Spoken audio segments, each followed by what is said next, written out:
السلام علیکم ورحمۃ اللہ تعالی وبرکاتہ۔ الحمد للہ رب العالمین والعاقبۃ للمتقین والصلاة والسلام علی سید الانبیاء والمرسلین وعلی آلہ واصحابہ اجمعین، اما بعد فاعوذ باللہ من الشیطان الرجیم، بسم اللہ الرحمن الرحیم، انما المؤمنون اخوہ، صدق اللہ مولانا العظیم وصدق رسولہ النبی الامین المتین الکریم، ونحن علی ذلک لمن الشاہدین والشاکرین والذاکرین والحامدین والحمد للہ رب العالمین۔ آئیے ہم اور آپ سب سے پہلے حضور سرور کائنات، فخر موجودات، باعث تخلیق کائنات، احمد مجتبی محمد مصطفیٰ صلی اللہ علیہ وسلم کی مقدس بارگاہ میں درود و سلام کا ہدیہ پیش کریں اور پڑھیں اللہم صلی علی سیدنا و مولانا محمد معدن الجود والکرم وآلہ الکرام وابنہ الکریم وبارک وسلم صلاۃ و سلام علیک یا رسول اللہ صلی اللہ تعالی علیہ وسلم۔ عزیزان ملت اسلامیہ، ہم نے جو ایک سلسلہ شروع کیا تھا حقوق العباد کے تعلق سے، انشاءاللہ تبارک و تعالی ہم اس کو آگے بڑھائیں گے، اور آج انشاءاللہ تبارک و تعالی ایک مومن کی حاجت برآری کے تعلق سے گفتگو ہوگی۔ یعنی ایک مسلمان کا دوسرے مسلمان پر یہ حق ہے کہ وہ اپنے مسلمان بھائی کی حاجت برآری کرے، یعنی جب کسی مسلمان بھائی کو کوئی ضرورت پیش آئے تو دوسرا مسلمان بھائی اس کی ضرورت کو پورا کرے، اس کی حاجت کو پورا کرے، اس کی تکلیف کو دور کرے، اس کی مصیبت میں کام آئے۔ یہ ایک مسلمان پر دوسرے مسلمان کا حق ہے۔ اچھا، یہاں پر یہ بات ذہن میں رہنی چاہیے کہ ضرورت پوری کرنی ہے، حاجت پوری کرنی ہے، لیکن کون سی؟ جو جائز ہو وہ حاجت، ناجائز حاجت نہیں، یا جو گناہوں کے کام ہیں اس میں کسی طرح کی مدد نہیں کرنا ہے، ورنہ یہ مدد کرنے والا بھی اس گناہ میں شریک ہو جائے گا، اس ناجائز کام میں شریک ہو جائے گا۔ تو ناجائز کام میں مدد کرنے کی اجازت نہیں ہے، ناجائز کام میں یا ناجائز ضرورت کو پورا کرنے کی اجازت نہیں ہے۔ اللہ تبارک و تعالی ارشاد فرماتا ہے وَلَا تَعَاوَنُوا عَلَى الْإِثْمِ وَالْعُدْوَانِ، کہ گناہوں کے کام پر اور زیادتی اور نافرمانی کے کام پر ایک دوسرے کی مدد نہ کرو، نیکیوں کے کام پر ایک دوسرے کی مدد کرو، تقویٰ اور پرہیزگاری والے کاموں میں ایک دوسرے کی مدد کرو، لیکن ناجائز کاموں میں ایک دوسرے کی مدد نہ کرو۔ تو اس سے بھی ہمیں پتہ چلا کہ وہ حاجت اگر جائز ہے شرعی اعتبار سے تو اس حاجت کو پورا کرنا چاہیے، اور اس میں اپنے مسلمان بھائی کی مدد کرنی چاہیے۔ اور یہ بھی دیکھیں جو حقوق بیان کیے جا رہے ہیں اس پر آپ غور کرتے ہوئے چلیں، ساتھ ہی ساتھ کہ اگر یہ چیز بھی ہم اپنا لیں اور یہ چیز اگر ہمارے معاشرے میں عام ہو جائے کہ ایک مسلمان بھائی دوسرے مسلمان بھائی کی مدد کرنے لگ جائے، اس کی حاجتوں کو، اس کی ضرورتوں کو پورا کرنے لگ جائے۔ مثال کے طور پر ہمارے مسلمان بھائی کو قرض کی ضرورت پیش آ گئی، اس کو قرض مہیا کر دیا جائے، اگر اس کے پاس سواری نہیں تو اس کو سواری مہیا کر دی جائے، اگر اس کے پاس لباس نہیں تو اس کو لباس مہیا کر دیا جائے، اگر اس کے پاس کھانے کا سامان نہیں تو اس کو کھانے کا سامان مہیا کر دیا جائے۔ اگر یہ طریقہ ہمارے درمیان رائج ہو جائے تو اس کی وجہ سے بھی ہمارے بہت سارے مسلمان بھائیوں کی مدد بھی ہو جائے گی، ہمارا معاشرہ ترقی بھی کرے گا، اور معاشرے سے اس کی بنیاد پر بہت ساری خرابیاں اور برائیاں بھی دور ہو جائیں گی۔ کیونکہ جب کوئی مدد کرنے والا نہیں ہوتا نا تو پھر آدمی غلط راستے پر جاتا ہے۔ آدمی کو ضرورت پڑی ہے پیسے کی، وہ اپنے بھائیوں کے پاس جا رہا ہے مانگنے کے لیے، اپنے مسلمان بھائیوں کے پاس، اسلامی بھائیوں کے پاس جاتا ہے، اور جب کوئی اس کی مدد نہیں کرتا تو پھر وہ مجبور ہو کر غلط راستے پر جاتا ہے، یا تو غیروں کے پاس جاتا ہے سودی قرض لیتا ہے، یا پھر کوئی غلط طریقہ اختیار کرتا ہے، تو کہیں نہ کہیں ہم بھی اس کے ذمہ دار ہیں۔ تو ان چیزوں کو اپنے معاشرے میں عام کرنے کی ضرورت ہے جو ہمارے اسلام کی تعلیمات بنیادی تعلیمات میں شامل ہے۔ یہ دیکھیں ابھی اس کے تعلق سے بہت ہی پیاری پیاری حدیثیں ہیں، وہ حدیثیں آپ کو سناؤں کہ ایک دوسرے کے کام آنے کے کیا فائدے ہیں، ایک دوسرے کی ضرورت کو پورا کرنے کے کیا فائدے ہیں، اور ایک دوسرے کی حاجتوں کو پورا کرنے اور ایک دوسرے کی مدد کرنے کے کیا فائدے ہیں۔ اور یہ ظاہر سی بات ایسی چیز ہے کہ دنیا میں تو اس کا فائدہ ہے، یہ آخرت میں بھی فائدہ، ہم اپنے مسلمان بھائی کی مدد کریں گے تو آخرت میں بھی اس کا فائدہ ملے گا۔ دیکھیں پہلی حدیث پاک حضرت ابن عمر رضی اللہ تعالیٰ عنہ سے روایت ہے، مسلم شریف کے اندر یہ حدیث موجود ہے۔ فرماتے ہیں اللہ کے رسول صلی اللہ علیہ وسلم نے ارشاد فرمایا، المسلم اخو المسلم لا یظلمہ ولا یسلمہ ومن کان فی حاجت اخیہ کان اللہ فی حاجتہ ومن فرج عن مسلم کربۃ فرج اللہ عنہ کربۃ من کرباتی یوم القیامۃ من قربات یوم القیامت ومن ستر مسلما سترہ اللہ یوم القیامہ۔ حضرت ابن عمر رضی اللہ تعالیٰ عنہ فرماتے کہ اللہ کے رسول صلی اللہ علیہ وسلم نے ارشاد فرمایا کہ مسلمان کا بھائی ہوتا ہے، یعنی ایک مسلمان کو دوسرے مسلمان کے ساتھ ایسا ہی برتاؤ کرنا چاہیے جیسا وہ اپنے بھائی کے ساتھ کرتا ہے، یعنی اچھا سلوک کرنا چاہیے، اور ایک مسلمان کو دوسرے مسلمان کی مدد کرنی چاہیے۔ یہ دونوں ایک دوسرے کے بھائی ہیں، نہ وہ اس پر ظلم کرتا ہے اور نہ اسے بے یار و مددگار چھوڑتا ہے، یعنی ایک مسلمان بھائی دوسرے مسلمان بھائی پر کبھی ظلم نہیں کرتا اور اسے بے یار و مددگار نہیں چھوڑتا، یعنی جب اس کو مدد کی ضرورت پڑتی ہے تو وہ اس کی مدد کرتا ہے۔ یہ ایک مسلمان بھائی کی ذمہ داری بنتی ہے دوسرے مسلمان بھائی کے تعلق سے۔ یہ الگ بات ہے کہ ابھی اس کے خلاف کچھ معاملات ہمیں دیکھنے کو ملتے ہیں کہ بھائی بھی آپس میں جھگڑا کرتے ہوئے نظر آتے ہیں، بھائی بھی بھائی پر ظلم کرتا ہوا نظر آتا ہے، بھائی بھی بھائی کو نقصان پہنچاتا ہوا نظر آتا ہے۔ تو یہ ان کے دنیا داری کے معاملات، یہ نفس و شیطان کے بہکاوے میں آ کر جو لوگ کرتے ہیں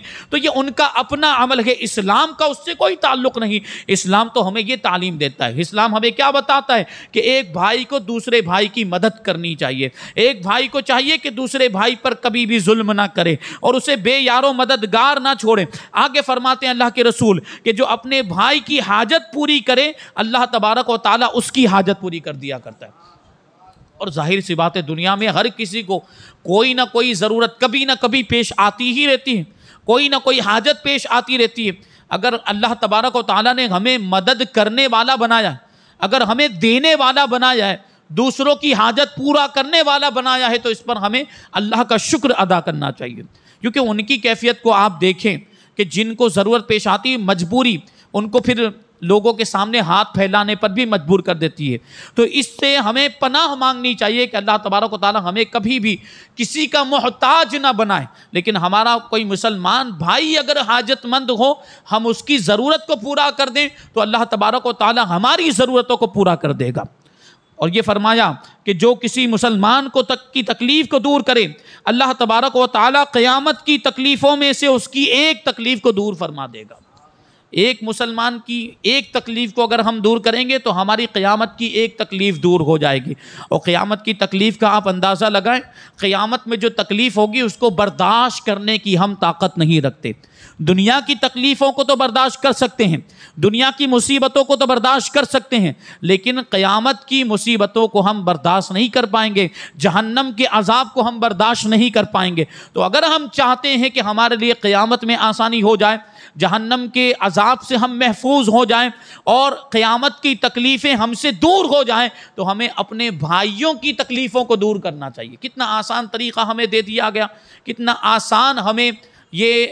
نسخہ بتا دیا گیا، اس پر اگر عمل کر لیا جائے تو قیامت کی مصیبتوں سے ہم نجات حاصل کر سکتے ہیں۔ دیکھیے قیامت کے عذابات میں سے ایک عذاب خالی آپ کو بتاؤں کہ وہ کس قدر سخت ہے۔ انسان یا دنیا کی مصیبتوں کو بڑا سمجھتا ہے، دنیا کی تکلیفوں کو بہت عظیم سمجھ لیتا ہے، اتنی بڑی مصیبت آ گئی، اتنی بڑی تکلیف آ گئی، زیادہ سے زیادہ کیا ہوتا ہے آدمی مر جاتا ہے، زیادہ سے زیادہ کیا ہوتا ہے مصیبت میں، تکلیف میں، بیماری میں آدمی مر جاتا ہے، اور جیسے ہی مرتا ہے اس مصیبت کا خاتمہ ہو جاتا ہے۔ اب آدمی مر ہی گیا تو مصیبت کہاں سے باقی رہے گی؟ لیکن میدان محشر میں، قیامت میں اور جہنم میں جو مصیبتیں ہوں گی، جہنم کا جو عذاب ہوگا وہ کبھی ختم نہیں ہوگا، اس کا کبھی خاتمہ نہیں ہوگا۔ جہنم کا جو عذاب ہے وہ دیکھیے، وہ خودکشی کرنے والے کا جو عذاب بیان کیا گیا کہ جو خودکشی کر کے مر جائے، یہ خودکشی کرنا بہت بری بات ہے۔ آئے دن ایسے کیس سامنے آتے ہیں، ایسے معاملات سامنے آتے ہیں کہ فلاں آدمی نے خودکشی کر لی، فلاں شخص نے خودکشی کر لی۔ اگر کوئی غیر مسلم ہے،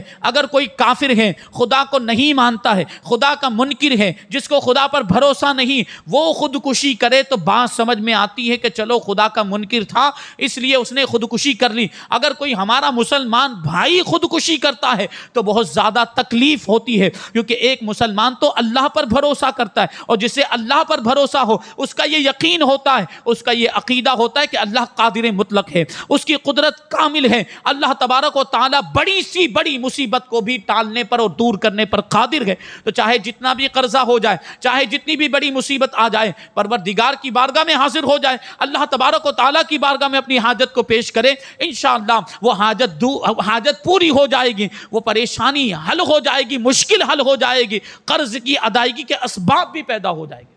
شرط یہ ہے کہ آدمی اللہ پر بھروسہ کرے۔ خودکشی کرنے والوں کا معاملہ یہی ہے کہ اللہ پر بھروسہ نہیں، تبھی تو خودکشی کر لی، اور بعد میں پھر وجہ بتاتے ہیں، بعد میں یہ کہتے ہیں کہ بہت زیادہ قرضہ ہو گیا تھا اور قرضے کی ادائیگی کی ظاہری کوئی صورت نظر نہیں آ رہی تھی، تو بھائی اللہ کی بارگاہ میں پیش کر کے تو دیکھتا، اللہ کی بارگاہ میں تھوڑا صبر، کبھی صبر کرنا پڑتا ہے، تھوڑا صبر کرتا تو اللہ تبارک و تعالیٰ غیب سے اسباب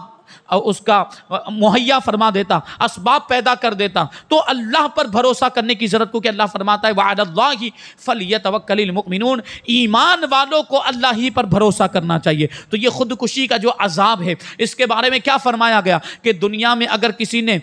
خودکشی کر لی تو جس اوزار سے اپنے آپ کو مارا ہوگا، قیامت تک اسی اوزار سے اس کو قتل کیا جاتا رہے گا۔ اور کیسے ہوگا؟ جیسے مثال کے طور پر کسی نے اپنے آپ کو چاقو گھونپ کر قتل کر دیا تو قیامت تک اس کو چاقو گھونپا جائے گا۔ اور پھر یہ کیسا کہ دنیا میں تو ایک مرتبہ چاقو گھونپا تو مر گیا اور وہ مصیبت وہیں پر ختم ہو گئی، وہ تکلیف وہیں پر ختم ہو گئی، لیکن جب یہ عذاب کی شکل میں اس پر نازل ہوگا تو کیا ہوگا؟ اس کو یہ چاقو کے ذریعے فرشتے ماریں گے اور پھر اس کی وجہ سے وہ مر جائے گا۔ یہ مارنے کی تکلیف الگ، مر جانے کی تکلیف الگ، پھر اس کو دوبارہ زندہ کیا جائے گا اور پھر سے وہ چاقو مارا جائے گا، پھر سے وہ مر جائے گا، پھر زندہ کیا جائے گا۔ اسی طریقے سے قیامت تک یہ سلسلہ چلتا رہے گا اور قیامت تک اس کو یہ عذاب دیا جاتا رہے گا۔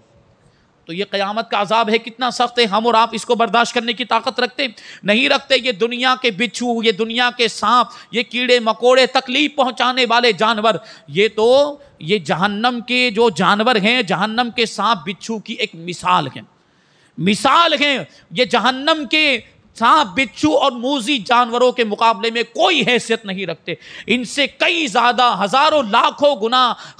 زیادہ خطرناک ہوں گے یہ جہنم کے سانپ بچھو اور جہنم کے موذی جانور۔ اس لیے ہمیں ان سے پناہ مانگنی چاہیے، اور اس کا آسان طریقہ اس میں ہمیں بتا دیا گیا کہ ہم اپنے مسلمان بھائی کی تکلیف کو دور کریں تو قیامت کی ہماری تکلیفیں دور ہو جائے گی، اللہ ہمیں عذاب سے محفوظ رکھے گا۔ آگے حضور فرماتے ہیں کہ جو کسی مسلمان کی پردہ پوشی کرے، اللہ تبارک و تعالی قیامت کے دن اس کی پردہ پوشی کرے گا۔ جو کسی مسلمان کی پردہ پوشی کرے، اس کا کیا مطلب ہوا کہ ایک مسلمان بھائی کو چاہیے کہ وہ دوسرے مسلمان بھائی کے عیبوں کو چھپائے، اس کی برائیوں پر پردہ ڈالے، لوگوں کے سامنے اس کے عیب بیان نہ کرے، لوگوں کے سامنے اس کی خامیاں بیان نہ کریں، بلکہ اس کو چھپائے اور خفیہ طور پر پوشیدہ طریقے سے اس کی خامیوں کو دور کرنے کی کوشش کرے، اس کے اندر جو برائیاں پائی جاتی ہیں ان کو دور کرنے کی کوشش کرے، اس کے عیوب کو دور کرنے کی کوشش کرے۔ تو یہاں پر اللہ کے رسول صلی اللہ علیہ وسلم فرماتے ہیں کہ جو ایسا کرے گا اللہ تبارک و تعالیٰ قیامت کے دن اس کی پردہ پوشی فرمائے گا، یعنی اس کے گناہوں پر پردہ ڈال دے گا۔ میدان محشر میں تو یہ گناہ رسوائی کا ذریعہ بن جائیں گے، اور یہ بات یاد رکھے کہ دنیا کی رسوائی محدود ہوتی، لمیٹڈ ہوتی ہے۔ دنیا کی رسوائی کسی بھی اعلیٰ درجے پر پہنچ جائے، لیکن پھر بھی اس کی ایک انتہا ہے، اس کی ایک لمٹ ہے۔ اگر آپ جیسے رسوائی کی اگر دنیا کے اندر بات کریں، دنیا میں اگر کوئی رسوا ہوگا تو اپنے شہر میں رسوا ہوگا، دنیا میں اگر رسوا ہوگا تو اپنے صوبے میں رسوا ہو جائے گا، زیادہ سے زیادہ اپنے پورے ملک میں۔ اور اگر آپ ٹیکنالوجی کا استعمال کر لیں، کسی کو بہت بڑے پیمانے پر آپ رسوا کرنا چاہتے ہیں، اللہ بچائے، ایسا کام نہیں کرنا چاہیے، لیکن کوئی سوچ لے، کوئی ٹھان لے کہ مجھے فلاں آدمی کو پورے ورلڈ لیول پر رسوا کرنا ہے اور ٹیکنالوجی کا استعمال کرے، سوشل میڈیا کا استعمال کرے اور پرنٹ میڈیا کا استعمال کرے، ساری چیزوں کا استعمال کرے اور اس کی رسوائی کرے، پوری دنیا میں اس کی برائی کو عام کرے، اس کے عیوب کو بیان کرے، اس کی خرابیاں بیان کریں، تو زیادہ سے زیادہ جو اس وقت موجود ہیں دنیا کے اندر ان کو اس کی برائی کے بارے میں پتا چل پائے گا، اس کے عیب کے بارے میں پتا چل پائے گا۔ جو اس وقت موجود ہے، جو چلے گئے دنیا سے مر کے، ان کو نہیں پتا چل پائے گا، یا جو آگے آنے والے ہیں ان کو نہیں پتا چل پائے گا۔ لیکن میدان محشر کی رسوائی کیسی ہوگی؟ کیونکہ میدان محشر کی رسوائی سے بڑی کوئی رسوائی نہیں ہو سکتی۔ اس وقت اولین اور آخرین جمع ہوں گے۔ جب سے یہ دنیا بنی ہے اور جب تک یہ دنیا قائم رہے گی، جتنے بھی لوگ آ چکے، جتنے بھی لوگ موجود ہیں اور جتنے بھی لوگ آئیں گے، سب کو وہاں پر جمع کیا جائے گا، میدان محشر میں جمع کیا جائے گا۔ اور اس وقت جو رسوائی ہوگی وہ بہت بڑی رسوائی ہوگی، کیونکہ پوری انسانیت کے سامنے رسوائی ہوگی، سارے انسان وہاں پر موجود ہوں گے۔ اب بتائیے اس سے بڑی بھی کوئی رسوائی ہو سکتی ہے؟ اس وقت آدمی کو پردہ پوشی کی بہت زیادہ ضرورت ہوگی، اپنے عیبوں کو چھپانے کی بہت زیادہ ضرورت ہوگی، اپنے گناہوں پر پردہ ڈالنے کی بہت زیادہ ضرورت ہوگی۔ اللہ کے رسول صلی اللہ علیہ وسلم فرماتے ہیں، اللہ کے رسول نے اس کا بھی ہمیں ایک طریقہ بتا دیا کہ جو دنیا میں کسی مسلمان کی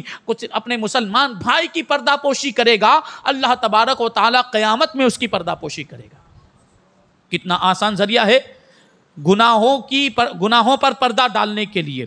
تو یہ ہے، ہم اس پر عمل کریں تو انشاءاللہ تبارک و تعالی قیامت میں ہمیں اس کا فائدہ، دنیا میں تو اس کا فائدہ ملے گا ہی۔ اگر ہم اپنے بھائی کی مال کے ذریعے مدد کرتے ہیں، جہاں مال کی ضرورت ہو، مال خرچ کرنے کی، تو اللہ تبارک و تعالی اس کے ذریعے سے ہمارے مال میں برکت عطا فرماتا ہے۔ مال جو ہے دینے سے کم نہیں ہوتا، اللہ کی راہ میں دینے سے، یا جہاں اللہ تبارک و تعالی نے خرچ کرنے کا حکم دیا ہے وہاں خرچ کرنے سے مال کم نہیں ہوتا۔ ظاہری طور پر آپ کے 10 روپے جا رہے ہیں، ظاہری طور پر آپ کے 150 جا رہے ہیں، 500 جا رہے ہیں، یہ آپ کو لگ رہا ہے کہ یہ کم ہو رہا ہے، لیکن اللہ تبارک و تعالی ایسی جگہ سے آپ کو رزق عطا فرماتا ہے، ایسی جگہ سے آپ کو برکتیں عطا فرماتا ہے کہ آپ کا گمان بھی نہیں ہوتا۔ یہ آپ خود کر کے دیکھ لیں، یہ خود تجربہ کر کے دیکھ لیں، ایکسپیرینس کر کے دیکھ لیں، آپ اسی نتیجے پر پہنچیں گے کہ یقیناً اللہ تبارک و تعالی صدقہ اور خیرات کرنے کی برکت سے ہمارے مال میں اضافہ فرماتا ہے، کیونکہ اس نے خود وعدہ فرمایا ہے۔ اللہ تعالیٰ فرماتا ہے یمحق اللہ الربا ویربی الصدقات، کہ اللہ تبارک و تعالیٰ سود کو مٹا دیتا ہے، سود کی وجہ سے برکتوں کو ختم کر دیتا ہے، اور اللہ تبارک و تعالیٰ صدقات کو بڑھاتا ہے، یعنی جو صدقہ کرتا ہے اس کے مال میں اللہ اور برکت عطا فرماتا ہے۔ اس پر عمل کرنے کی ضرورت ہے۔ ایک اور حدیث پاک، ان عوف ابن مالک الاشجعی قال اتیت رسول اللہ صلی اللہ علیہ وسلم فی غزوۃ تبوک وهو في قبة من أدم فسلمت فرد علي وقال ادخل فقلت أكلي يا رسول الله قال كلك فدخلت قال عثمان بن أبي العاتقة إنما قال ادخل كلي من صغر القبة۔ دیکھیں اب یہاں پر بہت ہی پیاری حدیث پاک بیان کی جا رہی۔ کبھی کبھی ہم اور آپ آپس میں خوش طبعی بھی کر لیتے ہیں، جس کو ہم ہنسی مذاق سے تعبیر کرتے ہیں، آپس میں ہنسی مذاق کرتے ہیں، یہ بھی حدیث سے ثابت ہے۔ لیکن یہ بات ذہن میں رہے کہ ہنسی مذاق میں کسی کو تکلیف نہیں پہنچنی چاہیے، پھر وہ ناجائز و گناہ ہے۔ میں نے پہلے عرض کیا ہے کسی موقع پر کہ ایک ہوتا ہے مذاق کرنا اور ایک ہوتا ہے مذاق اڑانا۔ مذاق اڑانے کی اجازت نہیں، ہم اپنے عرف کے اعتبار سے یہ جملے استعمال کرتے ہیں۔ مذاق اڑانے میں عام طور پر تکلیف پہنچانا ہوتا ہے، اور مذاق کرنے میں اس طرح کے معاملات نہیں ہوتے ہیں۔ یعنی مذاق کرنے میں، خوش طبعی کرنے میں، ہنسنے والی بات اگر ایسی ہو کہ اس میں کوئی بھی خلاف شرع کام نہ ہو، کسی کی ایذا رسانی نہ ہو، تو وہ جائز بھی ہے اور وہ حدیثوں سے بھی ثابت ہے۔ تو یہ بھی کبھی ایسا ہوتا ہے کہ دیکھیے کوئی تکلیف والا، کوئی غمگین، کوئی مصیبت زدہ، کوئی رنجیدہ آدمی آپ کے سامنے آ گیا، آپ نے اس کو خوش کرنے کے لیے کوئی خوش طبعی والی بات کر دی، کوئی ہنسی والی بات کر دی تاکہ اس کے چہرے پر مسکراہٹ آ جائے، تو یہ بھی بڑے ثواب کا کام ہے، اور یہ بھی بڑے ثواب کا کام ہے۔ یہ سوچنے جیسی بات ہے کہ اسلام ہمیں کتنی چھوٹی چھوٹی باتوں کی بھی تعلیم دیتا ہے اور اس کی اہمیت کو اجاگر کرتا ہے۔ اللہ کے رسول صلی اللہ علیہ وسلم نے یہاں اس واقعے میں حضرت عوف ابن مالک رضی اللہ تعالیٰ عنہ کے ساتھ یہ خوش طبعی فرمائی. وہ دیکھیں کہ کتنا پیارا واقعہ ہے. حضرت عوف ابن مالک اشجعی کہتے ہیں کہ غزوہ تبوک کے موقع پر میں رسول اللہ صلی اللہ علیہ وسلم کی بارگاہ میں حاضر ہوا جبکہ حضور پاک صلی اللہ علیہ وسلم چمڑے کے خیمے میں تشریف فرما تھے. میں نے سلام عرض کیا تو حضور پاک صلی اللہ علیہ وسلم نے جواب دیتے ہوئے ارشاد فرمایا کہ اندر آ جاؤ، یعنی خیمے کے اندر آ جاؤ. خیمہ سمجھ رہے ہیں نا آپ لوگ، کیمپ جو لگایا جاتا ہے اس کے اندر آ جاؤ. تو میں نے عرض کیا کہ یا رسول اللہ کیا پورا ہی اندر آ جاؤں، پورا کا پورا اندر داخل ہو جاؤں؟ تو اللہ کے رسول صلی اللہ علیہ وسلم نے ارشاد فرمایا ہاں پورے ہی داخل ہو جاؤ، پورے کے پورے اندر آ جاؤ. یہ خوش طبعی والی بات تھی. اور حضرت عوف ابن مالک اشجعی رضی اللہ تعالیٰ عنہ نے یہ کیوں پوچھا تھا کہ یا رسول اللہ کیا میں پورا اندر آ جاؤں؟ کیونکہ وہ خیمہ بہت چھوٹا تھا. خیمے کے چھوٹا ہونے کی وجہ سے حضرت عوف ابن مالک نے اللہ کے رسول کی بارگاہ میں عرض کیا تھا کہ یا رسول اللہ کیا میں پورا اندر آ جاؤں؟ کیونکہ خیمہ چھوٹا ہے، میرے اندر آنے کی وجہ سے جگہ کم پڑ سکتی ہے اور اندر گنجائش نہیں ہے، تو کیا میں پورا اندر داخل ہو جاؤں؟ تو حضور پاک صلی اللہ علیہ وسلم نے بھی ان کو ویسا ہی جواب عطا فرمایا، ہاں پورے کے پورے اندر داخل ہو جاؤ. تو یہ خوش طبعی کا انداز تھا. اب سوچیں اس میں کسی کی ایذا رسانی ہے، کسی کی تکلیف ہے، کسی کا دل دکھ رہا ہے؟ نہیں، بلکہ حضرت عوف ابن مالک رضی اللہ تعالیٰ عنہ اس سے خوش ہو گئے، اس سے تو خوشی داخل ہو گئی. اور اپنے کسی مسلمان کے دل میں خوشی داخل کرنا بھی صدقے کا ثواب رکھتا ہے. اپنے کسی مسلمان کو خوش کرنا بھی یہ صدقے کا ثواب رکھتا ہے. تو یہ دیکھیں کیسی چھوٹی چھوٹی نیکیاں ہیں اور ثواب کتنا بڑا ہے. چھوٹی چھوٹی نیکیوں پر اللہ تبارک و تعالی ہمیں اتنے بڑے بڑے ثواب عطا فرماتا ہے. حضرت انس ابن مالک رضی اللہ تعالیٰ عنہ سے روایت ہے، اللہ کے رسول صلی اللہ علیہ وسلم فرماتے کہ من قضا لأحد من امتی حاجتا یرید ان یسرہ بها فقد سرنی ومن سرنی فقد سر اللہ ومن سر اللہ ادخلہ الجنہ. دیکھیں یہ بھی جنت میں داخل ہونے کا نسخہ دے رہے ہیں. حضور پاک صلی اللہ علیہ وسلم ہمیں جنت میں داخل ہونے کا طریقہ بتا رہے ہیں. کیا بڑا آسان طریقہ، کوئی بہت مشکل بات نہیں ہے. حضور فرماتے ہیں کہ جس نے میرے امتی کی حاجت پوری کی، میرے کسی امتی کی حاجت پوری کی اور اس کا ارادہ یہ تھا کہ وہ خوش ہو جائے. حاجت پوری کرنے کا مقصد یہ تھا کہ وہ مسلمان بھائی خوش ہو جائے، تو اس نے مجھے خوش کیا. اور جس نے مجھے خوش کیا اس نے اللہ کو خوش کیا، اور جس نے اللہ کو خوش کیا اللہ اسے جنت میں داخل فرمائے گا. کتنا آسان طریقہ. اپنے مسلمان بھائی کی حاجت پوری کر دیجئے اور اس کو خوش کرنے کا ارادہ رکھیے. خوش کرنے کی نیت سے اس کی ضرورت، اور ظاہر سی بات کوئی حاجت مند ہے، کوئی ضرورت مند ہے، آپ اس کی ضرورت کو پورا کریں گے بے لوث انداز میں، اس میں آپ کی کوئی دنیاوی غرض شامل نہ ہو، تو یقیناً وہ سامنے والا خوش ہوگا. اس کے خوش ہونے کی وجہ سے اللہ کے رسول صلی اللہ علیہ وسلم خوش ہوں گے، اور اللہ کے رسول صلی اللہ علیہ وسلم خوش ہوں گے تو اس سے اللہ خوش ہوتا ہے، اور جس سے اللہ خوش ہو جائے اسے جنت کا داخلہ مل جاتا ہے. جنت میں داخل ہونے کا بڑا ہی آسان طریقہ اس میں بیان فرمایا گیا. ایک اور حدیث پاک ان ابن عباس قال سمعت رسول اللہ صلی اللہ علیہ وسلم یقول ما من مسلم کسا مسلما ثوبا الا کان فی حفظ من اللہ ما دام علیہ منہ خرقتا. اللہ کے رسول صلی اللہ علیہ وسلم فرماتے ہیں کہ جس نے کسی مسلمان کو لباس پہنایا تو اس کے جسم پر جب تک اس لباس کا ایک ٹکڑا بھی باقی رہے گا یہ لباس پہنانے والا اللہ تبارک و تعالیٰ کے حفظ و امان میں رہے گا. ہمیں حفاظت کی ضرورت ہے کہ نہیں؟ آئے دن کتنی مصیبتیں آتی ہیں، اور اس زمانے میں تو اور زیادہ، ہمارے ملک میں تو اور زیادہ، ابھی کے ماحول کے اعتبار سے حفاظت کی اور زیادہ ضرورت ہے. تو اگر ہم چاہتے ہیں کہ ہم اللہ کے حفظ و امان میں آ جائیں تو اس کا طریقہ بتایا گیا کہ ہم کسی مسلمان بھائی کو لباس پہنائیں. اب دیکھیں اس حدیث پاک میں تو ایسی کوئی قید نہیں ہے کہ جس کے پاس لباس نہ ہو اس کو لباس پہنایا جائے.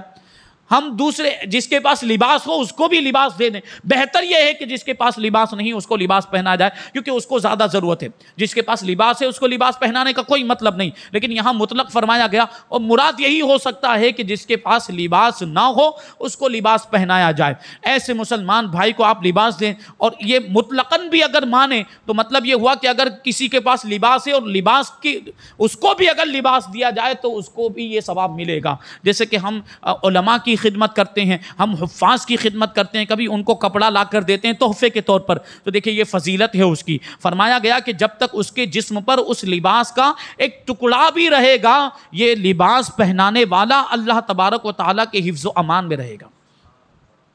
اللہ تبارک و تعالیٰ کے حفظ، یعنی اللہ پھر اس کی حفاظت فرمائے گا. اللہ تبارک و تعالیٰ مصیبتوں سے، تکلیفوں سے اس کی حفاظت فرمائے گا، فتنوں سے اس کی حفاظت فرمائے گا. آگے دیکھیے، یہ حدیث ہے ابو داؤد و ترمذی شریف کے اندر موجود. حضرت ابو سعید خدری راوی ہیں. اللہ کے رسول صلی اللہ علیہ وسلم فرماتے ہیں ایما مسلمین کسا مسلمن ثوبا علی عرن کساہ اللہ من خضر الجنہ و ایما مسلمین اطعم مسلمن علی جوع اطعمہ اللہ من ثمار الجنہ و ایما مسلمین سقا مسلمن علی ظمأ سقاہ اللہ من رحیق المختوم. غور کریں گے، میں ترجمہ کروں گا، آپ کو بات یوں ہی سمجھ میں آ جائے گی. آپ کو صرف سبحان اللہ بولنا ہے اور عمل کرنے کی کوشش یہیں سے جاری کر دینی ہے. اللہ کے رسول صلی اللہ علیہ وسلم فرماتے ہیں کہ جس مسلمان نے اپنے بے لباس مسلمان بھائی کو لباس پہنایا، یعنی ایسے مسلمان بھائی کو لباس پہنایا جس کے پاس لباس نہیں تھا، تو اللہ تبارک و تعالیٰ اس کو جنت کا سبز لباس پہنائے گا. تو ایسا تو نہیں کہ جنت سے لباس نکالا جائے گا اور یہاں لا کر آپ کو جنت کا لباس پہنایا جائے گا کا مطلب کیا ہے؟ آپ جنت میں جائیں گے، جنت کا داخلہ عطا فرمائے گا اللہ تبارک و تعالیٰ، پھر جنت میں داخل ہونے کے بعد جنت کا سبز لباس آپ کو پہنایا جائے گا. تو یہ بات ہو گئی. دیکھیے یہاں پر یہ بات آئی ہے کہ ایسا مسلمان جس کے پاس لباس نہیں ہے اس کو لباس پہنانے کی یہ فضیلت. آگے فرماتے ہیں کہ جس مسلمان نے اپنے بھوکے مسلمان بھائی کو کھانا کھلایا تو اللہ تبارک و تعالیٰ اس کو جنت کے پھل کھلائے گا. بھوکے مسلمان کو کھانا کھلایا، اللہ تبارک و تعالیٰ اس کو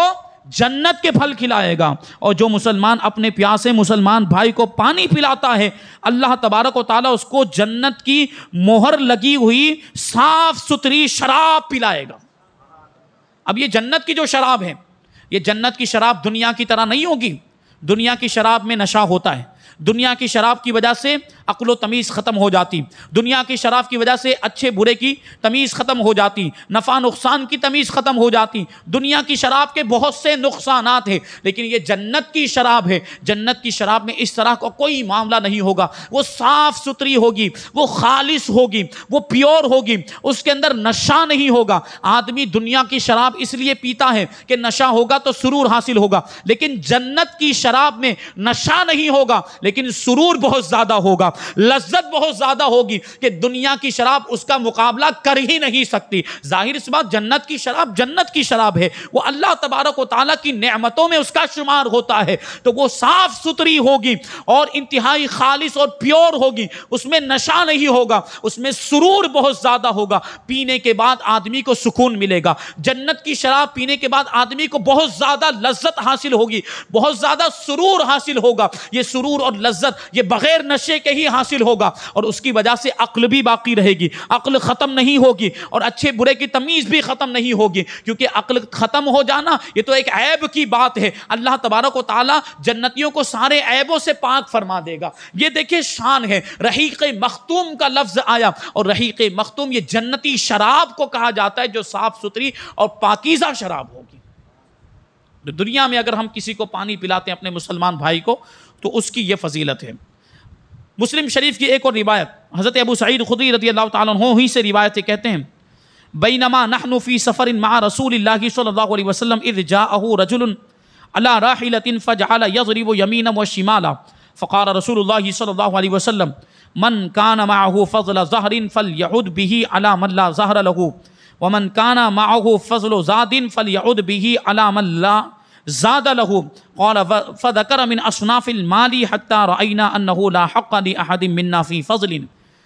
حضور پاک صلی اللہ علیہ وسلم ارشاد فرماتے ہیں، حضرت ابو سعید خدری کہتے ہیں کہ ہم ایک سفر میں رسول اللہ صلی اللہ علیہ وسلم کے ساتھ تھے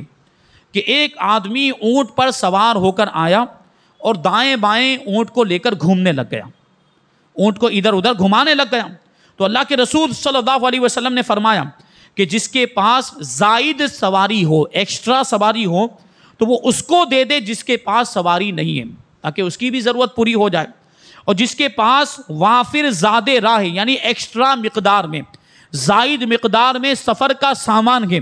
تو وہ اس کو دے دے جس کے پاس زیادہ راہ نہیں ہے. آدمی جب سفر کرتا ہے تو اپنے ساتھ میں زیادہ راہ لے کر چلتا ہے، یعنی سفر کا سامان لے کر چلتا ہے، کھانے پینے وغیرہ کا سامان. وہ اپنے ساتھ میں لے کر چلتا ہے۔ حضور پاک صلی اللہ علیہ وسلم فرماتے ہیں کہ جس کے پاس زیادہ راہ ہو، ایکسٹرا زیادہ راہ ہو، تو وہ اپنے اس بھائی کو دے دے جس کے پاس زیادہ راہ نہ ہو۔ پھر فرماتے ہیں حضور پاک صلی اللہ علیہ وسلم نے مال کی بہت ساری قسموں کو بیان فرمایا، جس سے ہمیں یہ محسوس ہونے لگا، یعنی حضور پاک صلی اللہ علیہ وسلم نے دو چیزیں تو یہاں پر راوی نے بیان کی کہ جس کے پاس زائد سواری ہو وہ اپنے اس بھائی کو دے دے جس کے پاس سواری نہیں، اور جس کے پاس ایکسٹرا زیادہ راہ ہو وہ اپنے اس بھائی کو دے دے جس کے پاس زیادہ راہ نہیں ہے۔ اسی طرح بہت ساری چیزوں کو شمار کیا کہ جس کے پاس ایکسٹرا یہ چیز ہو تو اپنے بھائی کو دے دے، ایکسٹرا یہ چیز ہو تو اپنے بھائی کو دے دے، زائد یہ مال ہو تو اپنے بھائی کو دے دے، یہاں تک کہ راوی کہتے ہیں حضرت ابو سعید خدری رضی اللہ تعالیٰ عنہ، یہاں تک کہ ہمیں یہ محسوس ہونے لگ گیا کہ زائد مال میں کسی کا کوئی حق ہی نہیں ہے،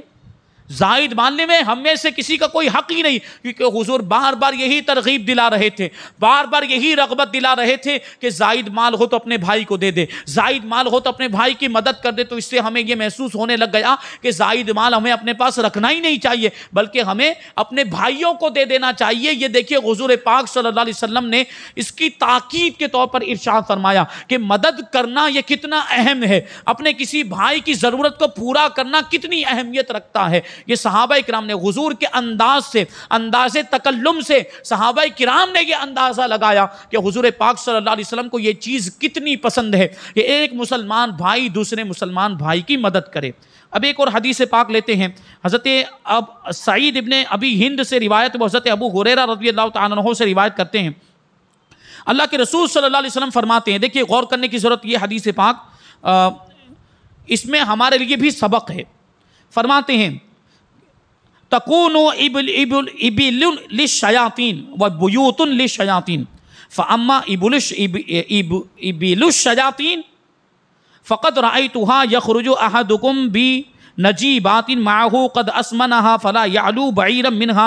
ویمر باخیہ قد قطع به فلا يحمله واما بیوت الشیاطین فلم ارها کان سعید یقول لا اراها الا هذه الاخفاص التي يستر الناس بالدیباج۔ حضرت سعید ابن ابو ہند سے روایت ہے، وہ حضرت ابو ہریرہ رضی اللہ تعالیٰ عنہ سے روایت کرتے ہیں کہ اللہ کے رسول صلی اللہ علیہ وسلم نے فرمایا کہ بعض اونٹ شیاطین کے لیے ہوتے ہیں، بعض اونٹ ایسے ہوتے ہیں جو شیطانوں کے لیے ہوتے ہیں، اور بعض گھر شیطانوں کے لیے ہوا کرتے ہیں، بعض گھر ایسے ہوتے ہیں جو شیطانوں کے لیے ہوا کرتے ہیں، اور شیطانوں کے اونٹ وہ ہیں جو میں دیکھ رہا ہوں کہ تم میں سے کوئی اونٹنیاں لے کر نکلتا ہے جنہیں اس نے فربا کیا ہوا، یعنی کھلا پلا کر موٹا کر دیا ہے، وہ ان میں سے کسی اونٹ پر سوار نہیں ہوتا اور اپنے بھائی کے پاس سے گزرتا ہے جو سفر کرنے سے عاجز ہو گیا، یعنی جو پیدل سفر نہیں کر سکتا اپنی عاجزی کی وجہ سے، مجبوری کی وجہ سے، بیمار ہے یا بوڑھا ہو گیا ہے جس کی وجہ سے وہ پیدل سفر نہیں کر سکتا، تو یہ جو سواری لے کر نکلا ہے، یہ جو اونٹ لے کر نکلا ہے، وہ اسے اونٹ پر سوار نہیں کرتا، جبکہ اس کی ذمہ داری کیا تھی کہ اپنے بھائی کو اونٹ پر سوار کر لے تاکہ اس کے لیے بھی سفر آسان ہو جائے۔ تو یہ دیکھیے ایسے اونٹوں کو اللہ کے رسول صلی اللہ علیہ وسلم نے کیا فرمایا کہ ایسے اونٹ یہ شیطانوں کے اونٹ ہیں، یہ شیطانوں کے لیے۔ اب خالی رکھنے کا کیا مطلب ہوا؟ اس کا مطلب کہ شیطانوں کے لیے خالی رکھا ہے، اگر اس کے ذریعے سے مسلمانوں کی مدد کی جائے، اپنے مسلمان بھائی کو اس پر سوار کر لے تو کتنا ثواب مل جائے گا۔ تو اس سے پتا چلا کہ اگر کسی مسلمان بھائی کو سفر کی حاجت ہو، ہمارے پاس سواری ہو اور ہم بھی اسی طرف جا رہے ہوں، تو اپنے مسلمان بھائی کو اس پر سوار کر لینا چاہیے اور اسے اس کی منزل تک پہنچا دینا چاہیے۔ یا کبھی ہمارے پاس ہمارا کوئی مسلمان بھائی آ جائے، ہمارے پاس سواری ہے اور ہماری سواری کو مانگے، جیسے اب اس زمانے میں تو گھوڑے اور اونٹ وغیرہ کا رواج نہیں ہے، اب اس زمانے میں بائک چلائی جاتی، اس زمانے میں کاروں کا دور ہے، ایسی کوئی سواری ہمارے بھائی کو اس کی حاجت پیش آ جائے تو ہمیں اسے مہیا کر دینا چاہیے۔ لیکن اس بات کا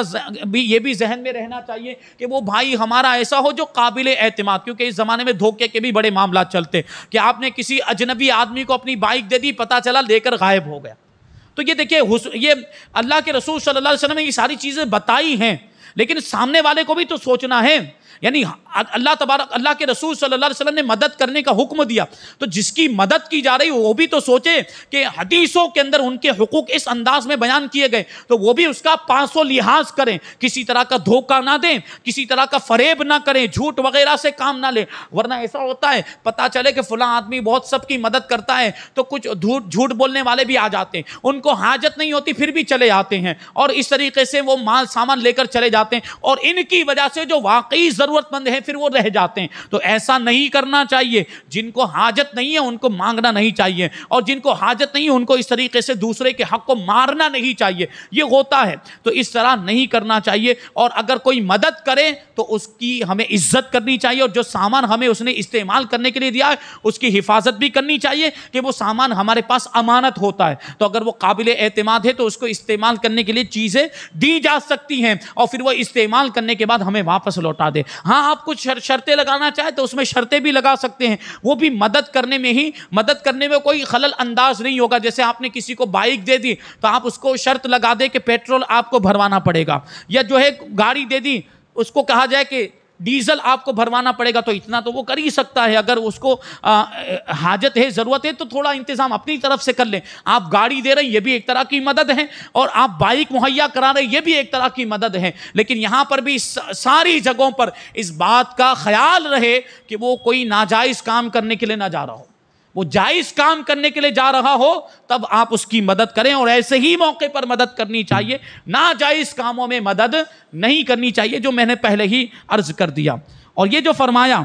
کہ کچھ گھر ایسے ہیں جو شیطان کے گھر ہوتے ہیں، تو حضرت سعید ابن ابو ہند کہتے ہیں کہ شیطان کے گھر میں نے ابھی تک نہیں دیکھے، اور سعید کہا کرتے تھے کہ میرا خیال ہے کہ یہ وہ پنجرے ہیں جنہیں لوگ ریشم سے ڈھانپتے ہیں۔ اب اس کا بھی تعلق سواریوں سے ہے، پنجرے سے مراد یہاں پر وہ سواریوں کے اوپر جو ہودج رکھے جاتے تھے پرانے زمانے میں، کجاوے، یعنی بیٹھنے کے لیے، سواری کے اوپر بیٹھنے کے لیے جو کمرہ نما بنایا جاتا، اونٹ کے اوپر جو کمرے جیسا پنجرے جیسا ایک وہ گھر ٹائپ کا بنا دیا جاتا، اس میں پھر وہ سوار ہونے والا بیٹھتا تھا۔ تو یہ بھی اسی کی طرف اشارہ ہے کہ وہ جو گھر ہیں، اب وہ بھی ایک طرح کا گھر ہی ہوتا ہے، وہ گھر شیطان کے گھر ہیں۔ مطلب کیا ہوا کہ ان میں اگر کوئی اپنے مسلمان حاجت مند بھائی کو سوار نہ کرے تو پھر ایسے ہودج کا بھی کیا کام، اور ایسے کجاوے کا بھی کیا مطلب جو کسی دوسرے کے کام نہ آ سکے۔ مجھے ابھی اس وقت جو ہے کہ حضور حافظ ملت کا ایک ارشاد یاد ہے، ہم حدیث سماعت کرنے، بزرگان دین کے اقوال بھی حدیثوں کی ترجمانی کرتے ہیں۔ حضور حافظ ملت علیہ الرحمہ ارشاد فرماتے ہیں کہ اصل زندگی وہ ہے جو دوسروں کے کام آ سکے، زندگی وہ ہے جو دوسروں کے کام آ سکے۔ تو اور پھر یہ دیکھیں گے بھی آپ کہ جب آپ دوسرے کی مدد کریں گے تو آپ کو سکون ملے گا، آپ کو اطمینان کی دولت حاصل ہوگی۔ ہوتا ہے نا آج کل لوگ ڈپریشن کے شکار ہو جاتے ہیں، اور بے چینی کی کیفیت، بے قراری کی کیفیت ہوتی ہے، دباؤ کے معاملات ہیں، ٹینشن کے معاملات ہیں، آدمی ہمیشہ فکر مند رہتا ہے، متفکر رہتا ہے، پریشان رہتا ہے۔ اگر وہ چاہتا ہے کہ اس کی پریشانی دور ہو جائے، ڈپریشن کی کیفیت دور ہو جائے، اور یہ اس طرح کے دباؤ، بے چینی، بے قراری کے سارے معاملات دور ہو جائیں، تو وہ اپنے بھائیوں کی مدد کرنا شروع کر دے، وہ اپنے بھائیوں کی مدد کرنے لگ جائے گا تو اس کو سکون کی نعمت حاصل ہو جائے گی اور اطمینان کی دولت حاصل ہو جائے گی۔ دو حدیث پاک، آخری دو حدیثیں بیان کر کے اپنی گفتگو کو ختم کر دوں۔ یہ حدیث حضرت ابو موسیٰ اشعری رضی اللہ تعالیٰ عنہ سے روایت ہے، اللہ کے رسول صلی اللہ علیہ وسلم فرماتے ہیں علی کل مسلم صدقۃ قالوا فإن لم يجد قال فليعمل بيديه فلينفع نفسه ويتصدق قالوا فإن لم يستطيع أو لم يفعل قال فيعينوا ذا الحاجة الملهوف قالوا فإن لم يفعله قال فيأمر بالخير قالوا فإن لم يفعل قال فليمسك عن الشر فإنه له صدقہ۔ بہت پیاری حدیث ہے، دیکھیں اس میں سب کے لیے باتیں بیان، عوام کے لیے بھی باتیں بیان ہو رہی ہیں اور علماء کے لیے بھی باتیں بیان ہو رہی ہے، سب کو اس پر توجہ دینے کی ضرورت ہے۔ حضور فرماتے ہیں کہ ہر مسلمان پر صدقہ لازم ہے، ہر مسلمان پر صدقہ لازم ہے۔ اب جب دیکھیں یہ صحابہ کرام ہیں، میں نے پہلے بھی عرض کیا کہ صحابہ کرام کا امت تک بہت بڑا احسان ہے کہ انہوں نے سوالات پوچھے جن کی وجہ سے ہمارے لیے آسانیاں پیدا ہو گئی۔ اب حضور نے یہ فرمایا کہ ہر مسلمان پر صدقہ لازم ہے، تو اگر یہی بات یہیں تک اتنی رہ جاتی تو پھر ہر مسلمان کو صدقہ کرنا پڑتا، اگر کوئی غریب ہو اس کو بھی صدقہ کرنا پڑتا، اگر کسی کے اندر طاقت نہیں، استطاعت نہیں، اس پر بھی صدقہ کرنا لازم ہو جاتا۔ تو دیکھیے صحابہ اکرام نے پوچھا کہ یا رسول اللہ صلی اللہ تعالی علیہ وسلم، اگر کسی کے لیے صدقہ کرنا ممکن نہ ہو، یعنی اگر کسی کے اندر صدقہ کرنے کی طاقت نہ ہو تو وہ کیا کرے؟ تو حضور نے فرمایا وہ اپنے ہاتھ سے کام کر کے کما کر لائے، محنت مشقت کر کے کمائی مال کمائے، اور پھر اپنے آپ کو بھی فائدہ پہنچائے اور اس میں سے صدقہ بھی کرے۔ یعنی اگر کسی کے پاس فی الحال مال نہیں ہے تو وہ محنت کرے، مزدوری کرے اور مال کمائے، اور پھر اپنے آپ کو بھی یعنی اپنی ضرورتیں بھی پوری کرے اور اس کے ذریعے سے صدقہ بھی کرے، یعنی دوسرے مسلمان کی مدد بھی کرے۔ پھر کیا فرمایا؟ پھر صحابہ اکرام نے عرض کیا یا رسول اللہ اگر کسی کے لیے یہ بھی ناممکن ہو اور یہ بھی نہ کر سکے، یعنی کوئی کمائی بھی نہ کر سکتا ہو، کوئی محنت و مشقت اور مزدوری کا کام بھی نہ کر سکتا ہو، تو وہ کیا کرے؟ تو حضور پاک صلی اللہ علیہ وسلم نے ارشاد فرمایا کہ کسی ضرورت مند کی مدد کر دے اور کسی غمگین کو تسکین پہنچا دے، راحت پہنچا دے، یہ بھی اس کے لیے صدقہ ہو جائے گا۔ تو صحابہ اکرام نے عرض کیا یا رسول اللہ اگر کوئی یہ بھی نہ کر سکے؟ تو حضور پاک صلی اللہ علیہ وسلم نے فرمایا کہ اگر کوئی ایسا بھی نہ کر سکے تو اسے چاہیے کہ وہ بھلائی کا حکم دے، نیکیوں کا حکم دے، یعنی اچھے کاموں کا حکم دے، تو یہ بھی صدقے میں شمار ہوتا ہے۔ علماء کرام یہ کام کرتے ہیں، علماء کرام نیکیوں کا حکم دیتے ہیں، بھلائی کا حکم دیتے ہیں، برائیوں سے روکتے ہیں، یہ بھی صدقہ ہے۔ علماء کرام کو اس کام پر، امر بالمعروف اور نہی عن المنکر پر صدقے کا ثواب ملتا ہے۔ تبلیغ و اصلاح کا تو ثواب ملتا ہی ملتا ہے، ساتھ میں صدقہ کرنے کا بھی ثواب ملتا ہے۔ اور حضور فرماتے ہیں، صحابہ نے پھر عرض کیا کہ اگر کوئی یہ بھی نہ کر سکے تو حضور نے فرمایا کہ وہ صرف اپنے آپ کو برائی سے روکے رکھے تو بھی اس کو صدقے کا ثواب ملے گا۔ کوئی اپنے آپ کو برائی سے روکے رکھے اس کو بھی صدقے کا ثواب ملے گا۔ دیکھیے کتنا آسان طریقہ ہے۔ اور یہاں پہ ایک بات ذہن میں رہے کہ کوئی مجبوری کی وجہ سے یا بالکل بغیر ارادے کے برائی سے بچتا ہے تو اس میں کوئی ثواب نہیں، ارادے کا اس میں دخل ہونا چاہیے، اس میں ارادہ بھی شامل ہونا چاہیے، بندے کا قصد بھی شامل ہو، یعنی اپنے قصد و ارادے سے طاقت اور قوت ہونے کے باوجود، یعنی گناہ کرنے کی قدرت ہونے کے باوجود آدمی اپنے قصد و ارادے سے بچے گا تو ثواب ملے گا۔ ورنہ ایک آدمی گونگا ہے اور گالی سے بچا ہوا ہے، گونگا ہے ایک آدمی بول ہی نہیں سکتا اور گالی سے بچا ہوا ہے، تو بھائی وہ تو گونگا ہونے کی وجہ سے بچا ہوا ہے، بول ہی نہیں پاتا تو گالی کیا بولے گا؟ تو اس میں اس کے قصد و ارادے کا کوئی دخل نہیں۔ آدمی بول سکتا ہے، گالی دے سکتا ہے، اس کے باوجود اپنی زبان کی حفاظت کرے، گالی نہ دے تو اس کو پھر صدقے کا ثواب ملے گا۔ تو یہ بات ہے یہاں پر۔ اور ایک آخری حدیث پاک اللہ کے رسول صلی اللہ علیہ وسلم فرماتے ہیں، یہ ترمذی شریف میں حدیث موجود ہے کہ من منح منحۃ لبن او ورق او اہدى زقاقا کان له مثل عتق رقبۃ، کہ جس نے کسی کو عاریتاً دودھ کا جانور دیا،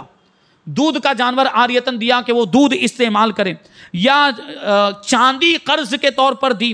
یا کسی کو گلی کا راستہ بتا دیا، رہنمائی کر دی، کوئی راستہ پوچھ رہا تھا اس کو راستہ بتا دیا، تو اس کو ایک غلام صدقہ کرنے کے برابر ثواب ملے گا، ایک غلام آزاد کرنے کے برابر ثواب ملے گا۔ تو یہاں پر یہ جو ایک مسلمان کا دوسرے مسلمان پر جو حق ہے حاجت براری، یعنی ایک مسلمان کی حاجت کو پورا کرنا، اس کی مصیبت کو دور کرنا، اس کا بیان مکمل ہوا۔ اب اسی کے ماتحت آتی وہ چیز ہے کہ مسلمان کی خیر خواہی، مسلمان کا بھلا چاہنا، مسلمان کے ساتھ ہمدردی سے پیش آنا، تو یہ بھی ہے۔ اور پھر مسلمان کے جان و مال اور عزت کی حفاظت کرنا، ہم اپنے جان و مال اور اپنے عزت کی حفاظت کریں، یہ بھی ضروری، اور اپنے مسلمان بھائی کی جان کی بھی حفاظت کرنا ہم پر لازم، اس کے مال کی حفاظت بھی اور اس کی عزت کی بھی حفاظت، عزت کی حفاظت اس پر اور زیادہ توجہ دینے کی ضرورت ہے، کیونکہ ہمارے آج کل کے معاشرے میں معاملات یہ ہو گئے کہ کسی کو کچھ بھی بول دیا جاتا ہے، کسی کی بھی عزت کو نیلام کر دیا جاتا ہے، کہیں پر بھی اس کی برائی بیان کر دی جاتی جس سے اس کی بے عزتی ہوتی ہے، تو یہ اس گناہ میں آئے گا، کسی مسلمان کی بے آبروئی کرنا۔ بہرحال انشاءاللہ تبارک و تعالیٰ یہ ساری باتیں ہم آئندہ پروگرام میں شامل کریں گے جب ہم کو موقع ملے گا۔ اللہ تبارک و تعالیٰ کی بارگاہ میں دعا ہے کہ جو کچھ بھی بیان ہوا اس پر ہم سب کو عمل کرنے کی توفیق عطا فرمائے، اور اپنے مسلمان بھائیوں کے حقوق ہم سب کو پورے طور پر کما حق ہو ادا کرنے کی توفیق عطا فرمائے، شریعت اسلامیہ پر ہم سب کو عمل کرنے کی توفیق عطا فرمائے، ایمان کی سلامتی عطا فرمائے، اور ایمان پر ہی ہم سب کا خاتمہ فرمائے۔ وما علینا الا البلاغ۔ السلام علیکم۔